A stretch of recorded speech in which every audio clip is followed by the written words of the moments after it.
Hi, my name is Madeline Silva, and this is my second survey for KIN 241.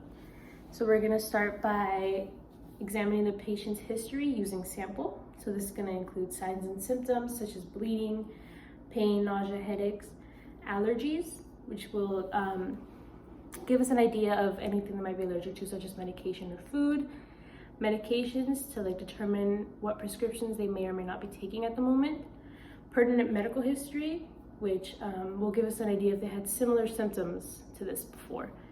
Their last oral intake, which would tell us the solids or liquids they've consumed, and then the events leading up to the incident, such as what they were doing before the event happened.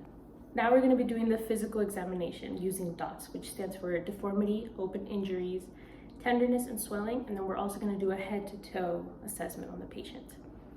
So we're going to start by doing a check on the head and neck, and then we're also going to check to see if their pupils are equal and then responsive to light. Okay, once you do that, we're going to check and see if there are any fluids coming out of their ears or nose. This would indicate cerebral spinal fluid coming out. We would also check their shoulders and chest. So we're going to look for a deviated trachea, indicating a punctured lung. We're also going to have the patient breathe out and then hold their breath while I squeeze their rib cage to check for any pain. And then we're going to move down to the abdomen and then press down on the 4 quadrants to see if there's any pain, which indicates possible internal organ injury. Once we're done with the abdomen, we're going to move down to the pelvis. We're going to check the sides of the pelvis and squeeze the pelvis together from both sides, looking for any pain. We're also going to look for any incontinence. Once we're done with the pelvis, we're going to move down to the legs and feet. Once we check those, we're going to look at a capillary refill of the toenails.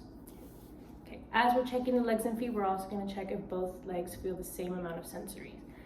Once we're done with the legs, we're going to move back up to the arms and the hands. So we're going to look at the capillary refills of the toenail beds. Especially if one arm is injured, you really want to look and see if the refill is same or it's slower than what it normally would be. Now we're going to check the patient's back by rolling them on their side.